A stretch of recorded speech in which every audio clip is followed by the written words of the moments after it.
Hi மக்களே, good morning. எல்லோரும் எப்படி இருக்கீங்க? நான் ரொம்ப நல்லா இருக்கேன் மக்களே. நான் வீடியோ போடுறது இப்போ எங்கள் ஹாஸ்பிட்டலில் நிறைய டயாலிசிஸ் பண்ணுறவைய பார்த்துருக்கோம். பார்த்துக்கோங்க, எதுக்கு வீடியோ போடலை போடலைன்னா இப்போ கேட்குறவ. அதாவது டயாலிசிஸ் போனாலே டயாலிசிஸ் பண்ணி விடுவாங்க பார்த்தீங்களா, அந்த ஸ்டாஃப் நர்ஸ்லாம் இருப்பாங்களா, என்னையை கிண்டல் பண்ணுவோம் பார்த்துக்கோங்க. யூடியூப் மேடம் வந்துட்டிங்களா அப்படின்ட்டு. அதுக்கப்புறம் அங்கே பேஷண்ட்டாகவே இருப்போம் பற்றிலாம் அவியலாம், ஏமா அன்றைக்கி வீடியோ போடலன்னவ. அப்போ அதில் ஒருத்தவிய தான் கேட்டாவ, என்ன உனக்கு கிரியேட்டின் கம்மியாயிட்டாம 8க்கு வந்துச்சுன்னு அன்றைக்கி வீடியோவில் சொல்லியிருந்தா என்ன டிப்ஸு ஃபாலோ பண்ணா அப்படின்னு கேட்டாங்களா. நான் ஒன்றுமே ஃபாலோ பண்ணலை, நார்மலாக தான் போனேன், திடீர்னு 1.5 வருஷம் கழித்து 8க்கு வந்திருக்கு அப்படின்னு சொன்னேன்னா. அதுக்கப்புறம் அவிய நேற்று முந்தானத்தை அவிய டெஸ்ட் எடுக்கும்போது அவியலுக்கு 1 பக்கத்தில் வந்துட்டுன்னு சொன்னவ. என்னால் நம்பவே முடியல, ஏன்னா அவியெல்லாம் டயாலிஸ் பண்ணுறவன். ஆனால் 1 வந்துட்டு. நீங்கள் கேட்கலாம், 1 வந்துமே டயாலிஸ் தான் பண்ணுறாங்களான்னு. எனக்கும் டவுட்டாக தான் இருக்குது, எதுக்கு அது அப்போ 1 பக்கத்தில் வந்ததுக்கப்புறம் ஸ்டாப் பண்ணிடலாம். ஒரு 4-5ன்னு வந்தாலே நிறைய பேர் டேப்லெட்லேயே கொண்டு போகிறாங்க. எதுக்கு என்ன எங்களை போட்டு டயாலிஸ் பண்ண சொல்கிறாங்கன்னா. அதுக்கப்புறம் ஜிபிடிலலாம் கேட்டு பார்த்தா டயாலிஸ் இது பண்ணுறதே யூரின் அவுட்புட்டை வச்சு தான் கால்குலேட் பண்ணுவாங்களாம். அட்லீஸ்ட் ஒரு 1000 ml அவுட்புட் இருந்துச்சுன்னா டயாலிஸ் கம்மி பண்ணலாமா. 1000க்கு உள்ளே ரொம்ப கம்மியாக இருந்துச்சுன்னா டயாலிஸ் பண்ணி தான் ஆகணுமா மக்களே. நம்மளுக்கு அதுவும் கிடையாது. 100 ml வச்சுக்கிட்டு நம்ம எங்கிட்டு போய், நானும் தண்ணியை கம்மியாக அப்படிலாம் குடிச்சிட்டு போயிட்டு, இப்போல்லாம் நான் வெயிட்டு கம்மியாக தானே வரேன், அதனால் எனக்கு டயாலிஸ் கம்மி பண்ணுறீங்களா அப்படின்லாம் கேட்கணும்னு நினச்சேன். வேணால் நம்மளுக்கு 3லேருந்து 2 கொண்டு வர ட்ரை பண்ணலாம். ஆனால் கிரியேட்டினை கம்மி பண்ணி காட்டணுமா. அதனால் இந்த வாட்டி சரி 8லேருந்து 8ஆவது இருக்கும்னு பார்த்தா 10க்கு போயிருக்கு. ஆனால் அந்தளவுக்கு எதுவுமே சாப்பிட்ட மாதிரி இல்லை. சரி பரவாயில்ல, நம்ம கிரியேட்டினை பற்றி கவலைப்படுறது இல்லை. ஆனால் வாரத்தில் 3 நாள் டயாலிஸ் பண்ணுறது நம்ம உடம்புக்கு நல்லது தான். கொஞ்சம் பண்ண முடியாது, இருந்தாலும் நம்ம உடம்புக்கு கொஞ்சம் நல்லது. அதனால் அதை பற்றி நான் கவலைப்படல. அதுக்கப்புறம் ப்ளட் டெஸ்ட்டு நேற்று எடுத்திருந்து ஒரு சர்ப்ரைஸான விஷயம் என்னென்னா, எனக்கு ப்ளட்டு ஏறி இருக்குது. இப்போது 2 எனக்கு 8 டயாலிஸ்க்கு ஒரு தடவை டெஸ்ட்டு எடுத்து அதுக்கப்புறம் அதை ரெனியூவல் பண்ணி எனக்கு காப்பீட்டில் பண்ணுற மாதிரி இருக்கும். 8 டயாலிஸ்க்கு முன்னாடி எடுத்தப்போ 6.5 7 2 ஏன்னா சம்திங் 6 இருந்துச்சு. இப்போ 7.9 வந்திருக்கு. எனக்குன்னா ஒரே சந்தோஷம் மக்களே. நேற்று ஃபுல்லாக கியூபிக்குள்ளே உட்காந்து ஒரே சந்தோஷம். நர்ஸுக்கிட்ட ஐயோ எனக்கு 7.9 வந்துடுச்சு அப்படின்ட்டு. இதுக்கு காரணம் எனக்கு ஒரு 2-3 சிஸ்டர் இருக்கவ. ஃபேமிலியில் யாரும் கண்டுக்கலனாலும் அவியல்வை என்னைய இந்த 1 வருஷமாக கை விட்டதே கிடையாது. ஜீசஸ் அவங்க கூட இருப்பாங்க அப்படி இப்படின்னு சொல்லிவிட்டு இந்த ஊசி போடுன்ட்டு அதுக்கு அவியலால் முடிஞ்ச ஹெல்ப்பெல்லாம் பண்ணி என்னை அதுக்கு முன்னாடி நான் அந்த 500 ரூபா ஊசி போடும்போது போடுவேன் பார்த்துக்கோங்க. அப்புறம் அந்த ரிப்போர்ட்டு இது பண்ணும்போது அது என்னமோ எனக்கு ப்ளட்டு ஏறின மாதிரியே இல்லை. அதுக்கப்புறம் அதை போடுறதுக்கும் எனக்கு ஒரு ஹோப்பே இல்லாமல் போயிட்டே இருந்துச்சு. ஆனால் இப்போ இந்த ஊசி மாற்றி தந்த இது ரேட்டு எச்சு தான். ஆனால் 2 வாரத்துக்கு 1ங்கும்போது கொஞ்சம் ஈஸியாக போட்டுட்டேன். ஏன்னா அது வாரத்தில் 2 குத்துறதுக்கும் வலிக்கு பயந்து அப்படி இப்படி இருந்தேன்னா, இது 2 வாரத்தில் 1ங்கிறனால போட்டேன். எனக்கு ப்ளட்டுக்கு ஹெல்ப் பண்ண எல்லாரும் நல்லா இருக்கணும் மக்களே. ஏன்னா நான் ஒரு கஷ்டத்தில் ஒரு வழியில் இருக்கும்போது அவங்கள என்னை கைவிடாமல் அப்படி வச்சு பார்த்துக்கிட்டாவை பற்றியெல்லாம். அதனால் இந்த 7.9 வந்துச்சுன்னா அந்த சிஸ்டர்ஸ்க்கு தான் எல்லாமே போகும். அதில் எப்போதும் சொல்கிறது, ஜீசஸ் உன்னை கைவிட மாட்டார் அப்படின்னு சொல்லவ. நிஜமாக எந்த சாமியுமே என்னை கைவிடலை. ஏன்னா எனக்கு ரொம்ப சந்தோஷமாக இருக்குது. அப்போ இது 7.9 வந்திருக்கா. இனி நான் கண்டிப்பாக அந்த இன்ஜெக்ஷனை மறுபடியும் ஒரு 2 போட்டுட்டேன்னா கண்டிப்பாக டாக்டர் சொன்னால் 10க்குள்ளே எப்படியாவது கொண்டு வந்துரு. ஏன்னா டாக்டர்கிட்ட போய் காட்டிடணும் பற்றியெல்லாம் நம்மளுக்கு ப்ளட் எச்சா இருக்குதுன்ட்டு கொண்டு போய் காமிச்சாச்சு. டாக்டர் 10க்கு கொண்டு வந்துருமா அப்படின்னு சொல்லி விட்டாவலாம், 10க்கு எப்படியாச்சும் கொண்டு வந்துருங்கன்ட்டு. அதனால் நம்ம நெக்ஸ்ட்டு டார்கெட் 10க்கு எப்படியாச்சும் இழுத்துட்டு போயிடணும் ப்ளட்டை. அதுக்கப்புறம் பொட்டாசியம் இதெல்லாம் நான் இப்போ உங்கள்கிட்ட ப்ளட் ரிப்போர்ட்டே காட்டுறேன். இன்றைக்கி ரெனியூவலுக்கு போகிறேன். நான் கிளம்பியிருக்கேன். இப்போ தான் பசங்களை ஸ்கூலுக்கு அனுப்புனேன். இப்போ காட்டுறேன் பாருங்கள். ஆனால் வந்து எனக்கு அந்த சிஸ்டர் எல்லாம் வந்து இந்த உதவி நான் என்றைக்குமே மறக்க மாட்டேன். ஏன்னா நான் வந்து கஷ்டத்தில் இருக்கும்போது வந்து அவங்க வந்து ரொம்ப துணையாக இருந்து என்னை வந்து விடாமல் பிடிச்சி தூக்கி விட்டு இப்போ வந்து 7.9க்கு என் ப்ளட்டை கொண்டு வந்தாச்சு. என்ன ஒரு 10 தான் கண்டிப்பாக கொண்டு வந்துடுவேன் எப்படியாவது போட்டு. அதனால் ரொம்ப ரொம்ப நன்றி. இந்த மாதிரி மனுஷங்க இருக்கிறனால தான் என்ன நல்லா இருக்குது.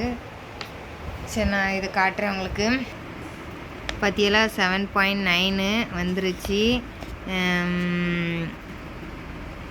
ஹீமோக்ளோபின், அதுக்கப்புறம் வந்து இதுவும் பார்ப்பாங்க, ஹெமரா, இது 23%, 7.9 இருக்குது.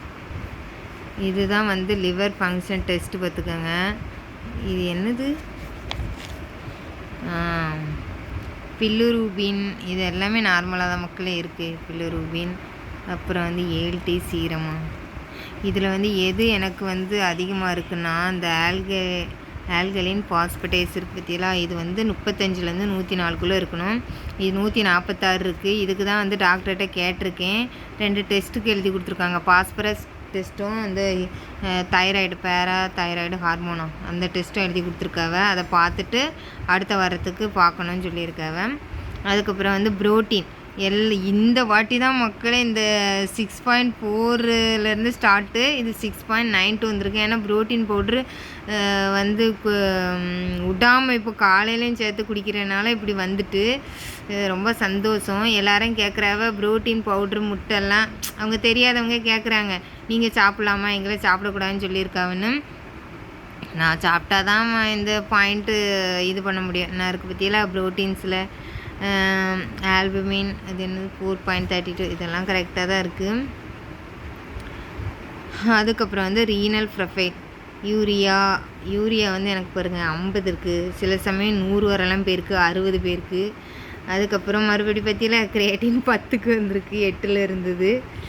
சரி பரவாயில்ல, இதை பற்றிலாம் நம்ம கவலைப்படக்கூடாது. எல்லோரும் வந்து இஜிஎஃப்ஆர் இது கேட்டிருந்தாவை பற்றியெல்லாம் பாருங்க 4.7 தான் இருக்குது. இந்த கிட்னியை வச்சுட்டு நம்ம என்னத்தை ட்ரை ஒன்றும் ட்ரை பண்ண முடியாது. இதுதான் ரேஞ்சு. 15க்கு கீழே வந்துட்டுனாலே கிட்னி ஃபெயிலியர் தான்.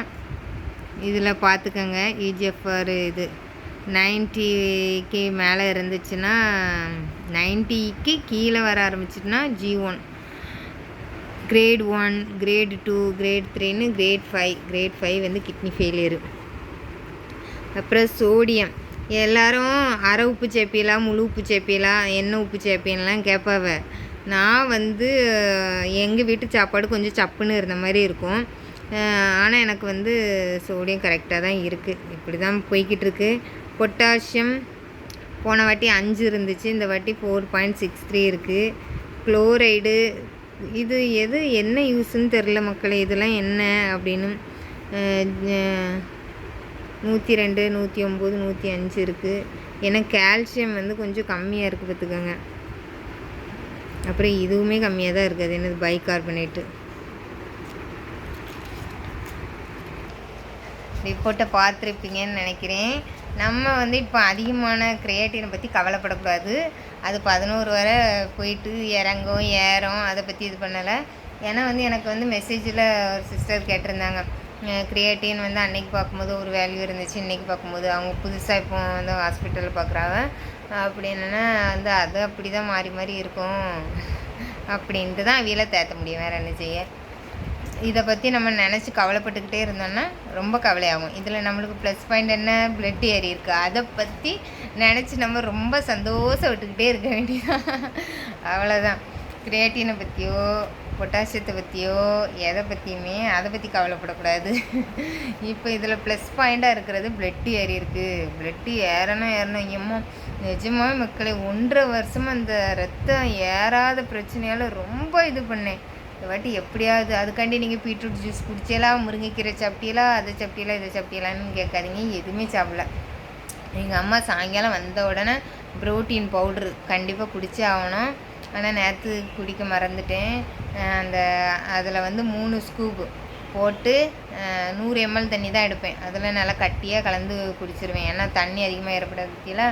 அதனால் அதுக்கப்புறம் வந்து கரெக்டாக ஊசி இந்த வாட்டி போட்டுட்டேன். இனி வந்து இன்றைக்கி காலையில் போட்டுட்டு போனோம் ஒன்று. அதுக்கப்புறம் ஒரு வாரம் கழிச்சு இப்படி வந்து எனக்கு வந்து ரொம்ப சந்தோஷமாக இருக்குது. பிளட் ஏறினதுன்னு நினச்சி 7 பாயிண்ட்டுக்கு வந்திருக்கு. ஏன்னா ஒரு என்ன இதுக்கு போய் சந்தோஷப்படுறீங்களான்னு கேட்காதீங்க. நம்மளால் பிளட்டு ஊறுறதுக்கு எந்த ஐட்டமுமே என்னால் சாப்பிட முடியல. பீட்ரூட் சாப்பிட்டா பொட்டாசியம் அதிகமாகிருமோ, பாஸ்பரஸ் வேறு பார்க்கணுமா. இப்போ எனக்கு பாஸ்பரஸ் தான் எழுதி கொடுத்துருக்காவ. அந்த ஆல்கலின் பாஸ்பட்டேஸ்னு ஒரு லிவர் ஃபங்க்ஷன் டெஸ்ட்டில் ஒரு வேல்யூ அதிகமாக இருக்குன்னு சொன்ன பற்றிலாம் அதுக்கு. அதனால் வந்து பாஸ்பரஸ் பொட்டாசியம் வந்து கண்டிப்பாக பார்க்கணுன்னு சொன்னாங்க. அதனால் எனக்கு எது எடுத்து, அதாவது முருங்கைக்கீரை, அதுக்கப்புறம் மாதுளம்பழம், எது எடுத்தாலுமே இது எச்சாயிருமோ பொட்டாசியம் எச்சாயிருமோன்னு பயத்துலேயே நான் அதை எதையுமே சாப்பிட்டது கிடையாது. இப்போ ஒரு வீடியோ பார்த்தேன் பார்த்துக்கோங்க இன்ஸ்டாகிராமில். சேலத்துலன்னு வச்சுக்கோங்க, ஒரு ஹாஸ்பிட்டலில் இருந்து வந்து ஒரு டாக்டர் சொல்லியிருந்தாங்க. அவங்க கீரை என்னெல்லாம் சாப்பிட்லான்னா அரைக்கீரை சாப்பிடலான்லாம் சொல்லியிருந்தாங்க. சிறுகீரை, அரைக்கீரை, பொன்னாங்கண்ணி கீரை, இந்த 3 கீரையுமே வந்து டயாலிசிஸ் பேஷண்ட் சாப்பிட்லான்னு சொல்லியிருந்தாங்க. ஆனால் எனக்கு சொன்னது வந்து புளிச்சக்கீரையும் வெந்தயக்கீரையும் தான். இதில் எப்படி எதுன்னு கரெக்டுன்னு தெரில. நீங்கள் தெரிஞ்சிச்சுன்னா சொல்லுங்கள்.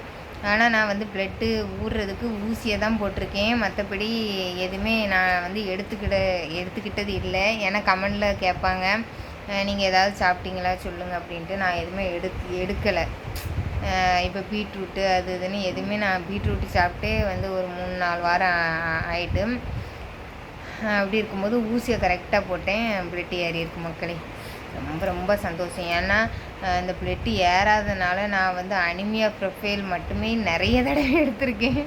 எதனால் இது பிளட்டு ஏற மாட்டேங்குதுன்னு அனிமியா ப்ரொஃபைல் எடுக்க சொல்ல பார்த்துக்கோங்க. அது 1100 சில்லறைக்கு மேலே ஒரு டெஸ்ட்டு. அதுக்கப்புறம் வந்து அந்த கம்ப்ளீட் பிளட் கவுண்டா அப்படி ஒரு டெஸ்ட் எடுக்க சொல்லுவாங்க. ஒரு 2 மாதம் பாப்பாவை பார்த்துக்கோங்க. 6, 5 இப்படி இருந்துச்சுன்னா மறுபடியும் எடுக்கணும். அதில் வந்து அப்புறம் வந்து இது அயன் எவ்வளோ இருக்குது அந்த ரேஞ்செல்லாம் பார்த்து எடுப்பாவ. மறுபடியும் அதில் ஏதாவது மிஸ்டேக் ஆகிட்டுன்னா உடனே வந்து வேறு டெஸ்ட்டு இது பண்ணுவாவ. நல்ல வேலை பிளட் ஏறிட்டு வைக்கிறேன். அதான் டாக்டர் 10க்கு எப்படியாவது கொண்டு வந்துருங்கன்னு சொல்லியிருக்காவ. கரெக்டாக ஊசியை போட்டுட்டு நம்ம அடுத்த கோல் 10க்கு கொண்டு வந்துடணும். 10க்கு கொண்டு வந்துட்டு எதையுமே நினைக்காம டயாலிஸ் பண்ணும்போது மட்டும் டயர்டாக இருக்கும், கை கால் பிடிச்சி இழுக்கும், எல்லாமே பண்ணும். அதையும் கடந்து நம்ம பசங்களுக்காண்டி சந்தோஷமாக டயாலிஸை பண்ணிவிட்டு வருவோம். இப்போ நான் போய் ரெனிவல் பண்ண போகிறேன். பாய்.